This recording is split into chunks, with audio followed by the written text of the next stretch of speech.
ಬೆಳಗಾವಿ ಅವರು actually Rajasthan sir ಇಲ್ಲಿ ಕಲ್ತಿರಿ ಇಲ್ಲಿ ಕಲ್ತು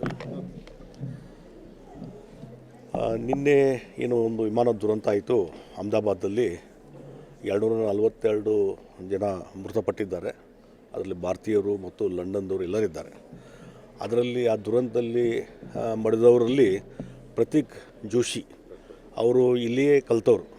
ಬೇರೆ ರಾಜ್ಯದಲ್ಲಿ ಅವರು ಜನ್ಮಭೂಮಿ ಇದ್ದರೂ ಬೆಳಗಾವಿಯಲ್ಲಿ ಕಲ್ತಂಥದ್ದು.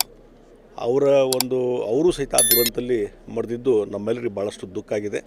ಮತ್ತು ಅವ್ರ ಫ್ರೆಂಡ್ ಸರ್ಕಲ್ಲು ಈ ಭಾಗದಲ್ಲಿದ್ದಂಥ ಅವ್ರು ಕೂಡ ಕಲ್ತಂಥವ್ರು ಇವತ್ತೆಲ್ಲ ದುಃಖ ಸೂಚಕ ಸಭೆಯನ್ನು ಅವ್ರು ಮಾಡಿದ್ದಾರೆ, ಕಂಡೋಲೆನ್ಸ್ ಮಾಡಿದ್ದಾರೆ.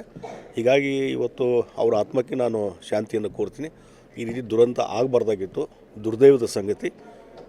ಹೀಗಾಗಿ ಇವತ್ತು ಮುಂದೆ ಈ ರೀತಿ ದುರಂತಗಳು ಸಂಭವಿಸಿದ ರೀತಿಯಲ್ಲಿ ಏನೋ ಮುಂಜಾಗ್ರತೆ ಕ್ರಮ ಕೈಗೊಳ್ಳಬೇಕು, ಮತ್ತೊಂದಾಗಬೇಕು, ಇದೆಲ್ಲವನ್ನೂ ಮಾಡುವಂಥದ್ದು ಮುಂದೆ ಆಗಬೇಕು ಅನ್ನುವಂಥದ್ದು ಈ ಸಂದರ್ಭದಲ್ಲಿ ನಾನು ಹೇಳ್ತೀನಿ. ಪ್ರತೀಕ್ ಜೋಶಿ ಅವರ ಧರ್ಮಪತ್ನಿ ಮತ್ತು 3 ಮಕ್ಕಳು, 3 ಅಂದರೆ ಟೋಟಲ್ ಕುಟುಂಬನೇ ಹೋಗಿರುವಂಥದ್ದು. ಏನಾಗಿದೆ, ಈ ರೀತಿ ದುರಂತ ನಡೆದಾಗ ಈ ಕುಟುಂಬ ಸಹಿತನೇ ಎಲ್ಲ ಪ್ರಯಾಣ ಮಾಡ್ತಿರ್ತಾರೆ.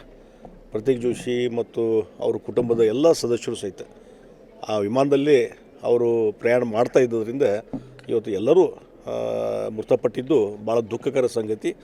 ಆ ಕುಟುಂಬಕ್ಕೆ ಭಾಳ ದೊಡ್ಡ ಆಘಾತ ಆಗಿದೆ. ಆ ದುಃಖದಲ್ಲಿ ಇವತ್ತು ಆ ದುಃಖವನ್ನು ಭರಿಸುವಂಥ ಶಕ್ತಿ ಇನ್ನು ಉಳಿದ ಯಾರು ಸದಸ್ಯರಿದ್ದಾರೆ ಅವರಿಗೆ ಧೈರ್ಯ ಸಿಗಲಿ ಅಂತ ಹೇಳಿ ದೇವರಲ್ಲಿ ನಾನು ಪ್ರಾರ್ಥನೆ ಮಾಡ್ತೀನಿ. ಅವರ ಒಂದು ಆತ್ಮಕ್ಕೆ ಶಾಂತಿಯನ್ನು ನಾನು ಕೋರ್ತಾ ಇದ್ದೀನಿ. Thank you sir.